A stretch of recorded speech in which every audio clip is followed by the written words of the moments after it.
नमस्कार दोस्तों, स्वागत है आपका अपने YouTube चैनल गायत्री मेडिकल में, जहां आप पाते हैं दवाइयों की संपूर्ण जानकारी। आज के इस वीडियो में हम बात करने वाले हैं प्राजोसिन टेबलेट के बारे में, जिसे लोग ब्लड प्रेशर की दवा भी कहते हैं। लेकिन इस टेबलेट का यूज मुख्य रूप से अन्य कई बीमारियों में भी किया जाता है।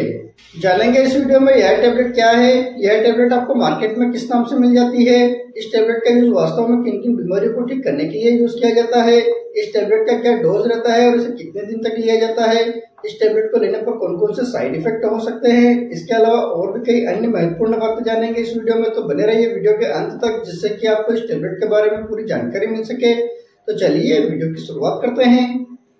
दोस्तों, प्राजोसिन टेबलेट की बात करते हैं तो ये अल्फा 1 एड्रेनर्जिक रिसेप्टर की नॉन सेलेक्टिव इनवर्स एगोनिस्ट है, जो ब्लड वेसल खून की नसों के डायमीटर को बड़ा करके ब्लड फ्लो को आसान करती है तथा प्रोस्टेट को रिलैक्स करके ब्लडर के आउटफ्लो को भी बढ़ाती है। इस टेबलेट के ड्रग स्ट्रेंथ की बात करते हैं तो यह टेबलेट आपको 2.5 mg तथा 5 mg के अलग अलग स्ट्रेंथ में बनाई जाती है, और ये जो स्ट्रेंथ है ये पेशेंट की नीड के अकॉर्डिंग डॉक्टर द्वारा पेशेंट को प्रिस्क्राइब की जाती है।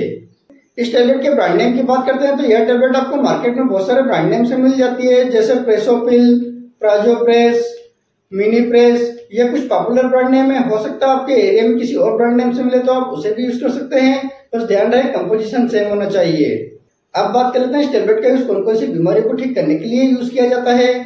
तो दोस्तों, जैसे यदि किसी व्यक्ति का ब्लड प्रेशर बढ़ा हुआ है, यानी कि हाई ब्लड प्रेशर की समस्या रहती है, तो ब्लड प्रेशर को नॉर्मल तक लाने के लिए इस टेबलेट का यूज किया जाता है। दूसरा है, यदि किसी व्यक्ति को बीपीएच यानी कि प्रोस्टेट में सूजन आने के कारण पेशाब करते समय समस्या होती है और ब्लैडर पूरी तरह से खाली नहीं हो पाता है, तो उस कंडीशन को भी ठीक करने के लिए इस टेबलेट का यूज किया जाता है। लेकिन दोस्तों, इन दोनों ही समस्याओं में इस टेबलेट का यूज फर्स्ट चॉइस के रूप में यूज नहीं किया जाता है। लेकिन दोस्तों, जब किसी व्यक्ति को यह दोनों समस्या साथ में होती है तो उस समय इस टेबलेट का यूज फर्स्ट चॉइस के रूप में यूज किया जाता है। इसी कारण से आपने देखा होगा कि सिर्फ पर्टिकुलर ब्लड प्रेशर को कम करने के लिए इस टेबलेट का यूज नहीं किया जाता है। इसके अलावा इस टेबलेट का use post traumatic stress disorder को भी ठीक करने के लिए इस टेबलेट का यूज किया जाता है। दोस्तों, यह वह कंडीशन है जिसमें व्यक्ति ट्रॉमा कंडीशन के कारण स्ट्रेस में चला जाता है, वो किसी भी घटना को भूल नहीं पाता है, जिसके कारण से व्यक्ति को रात में बहुत ज्यादा खराब सपने आते हैं, तो उसको ठीक करने के लिए इस टेबलेट का यूज किया जाता है। साथ ही इस टेबलेट का यूज हार्ट फेलियर तथा रेनॉल्ड सिंड्रोम को भी ठीक करने के लिए यूज किया जाता है। दोस्तों, आप हार्ट फेलियर को तो अच्छे से जानते ही हैं। इस बीमारी में व्यक्ति का हार्ट अच्छे से काम नहीं करता है, जिसके कारण से व्यक्ति का जो ब्लड फ्लो है वो आसानी से नहीं हो पाता है।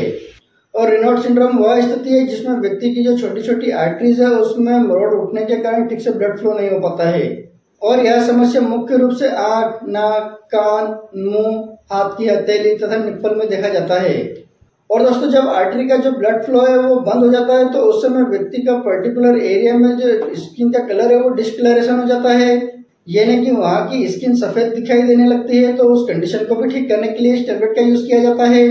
और दोस्तों, उस समय इस टेबलेट का यूज आर्टरी के डायमीटर को बढ़ाने के लिए किया जाता है, जिससे कि आपका जो ब्लड फ्लो है वो आसानी से हो सके और आपको किसी भी प्रकार की कोई प्रॉब्लम ना हो।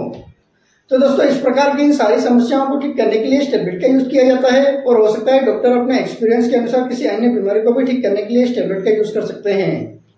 अब बात कर लेते हैं साइड इफेक्ट की। इस टेबलेट के साइड इफेक्ट की बात करते हैं तो इस टेबलेट के कुछ कॉमन साइड इफेक्ट हो सकते हैं, जैसे nausea, vomiting, abdominal pain, headache, dizziness, drowsiness, fast heart beat, constipation, low BP. इस प्रकार के कुछ कॉमन साइड इफेक्ट हो सकते हैं। इसके अलावा और कोई साइड इफेक्ट होते हैं तो इस टेबलेट को लेना तुरंत बंद करें और अपने डॉक्टर से कंसल्ट करें। अब बात कर लेते हैं इस टेबलेट का क्या डोज रहता है और इसे कितने दिन तक लिया जाता है। इस टेबलेट के डोज की बात करते हैं तो इस टेबलेट को व्यक्ति की बीमारी तथा एज और वेट के हिसाब से इस टेबलेट का डोज दिया जाता है। इस टेबलेट के कॉमन डोज की बात करते हैं तो एडल्ट व्यक्ति को 2.5 mg से लगाकर 5 mg तक की टेबलेट लेने की सलाह दी जाती है, और इसे दिन में एक बार लिया जाता है।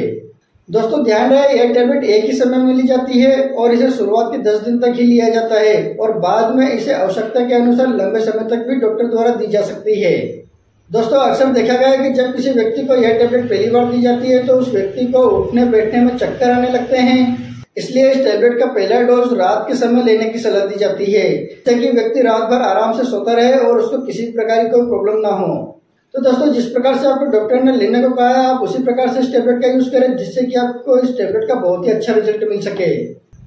तो दोस्तों ये था आज का वीडियो जिसमें हमने प्राजोसिन टेबलेट के बारे में बात की। यदि वीडियो इन्फॉर्मेटिव लगा हो तो वीडियो को लाइक करें, शेयर करें, सब्सक्राइब करें, जिससे कि और भी लोगों को जानकारी मिल सके। जय हिंद, जय भारत।